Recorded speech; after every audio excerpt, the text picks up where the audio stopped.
ليش يقصفوني؟ ليش يقصفوني؟ ان جايات قوات التحالف من لجل حماية المدنيين، ان ليبيا مرصودة تحت القمر الصناعي، كل شيء موجود قدامها، يعني تشوف فيه، يعني مستغربين كيف يضربونه، كيف يضربونه.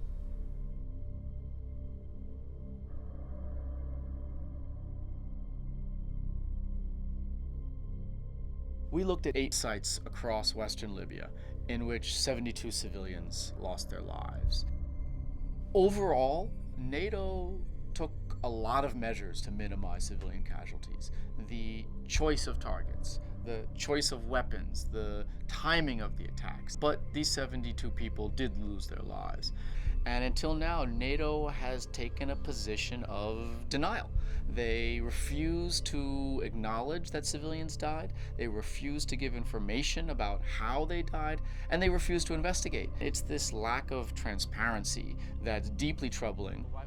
Our job is to monitor the violations, no matter who is committing them. And that means gaining access to the areas, it means interviewing people on all sides, and it means holding all the parties accountable. We were in Tripoli and heard news about a NATO strike that killed dozens of people. When I got to Madra the day after the attack, both of the homes were still smoldering. Relatives were distraught and in shock. NATO targeted 3 compounds clustered near to each other.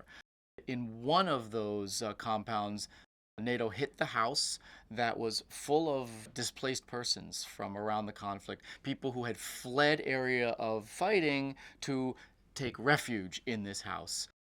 أنا كنت هنا في حجرة النوم هنا، جوزتي المدام كانت معي هنا، البنية بنتي كانت مع جدها غادي في الحوش الثاني هذا. أثناء الخبطة أنا كنت موجود هنا.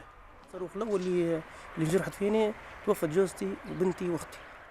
In one of the houses, between 10 to 15 minutes after the strike, there was a second strike. The neighbors and relatives from around the area rushed to the scene to help people who were buried in the rubble, either wounded or killed. And another NATO airstrike hit as these people were trying to provide their assistance, and it killed 18 men. In Madra, we believe one of the weapons used was the GBU-12, which is a laser-guided munition. It's incredibly precise, and it is guided to the target by the shooter, who has infrared optics. And this allows the shooter to observe the target with a high degree of clarity. We wonder how they chose these 2 houses. Why were they considered legitimate targets? But the second strike on the people who came to help, the shooter would have in all likelihood seen that people were digging through the rubble. So it raises very serious questions about whether this was a legitimate target. Maybe it was an unlawful target, meaning a violation of the laws of war.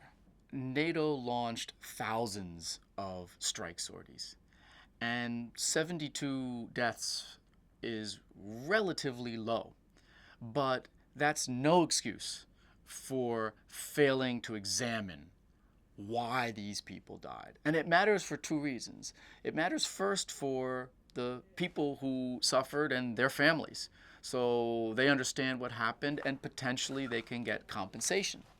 But it also matters for future campaigns, because if you don't examine what went wrong, why a civilian died, then you will not learn from mistakes.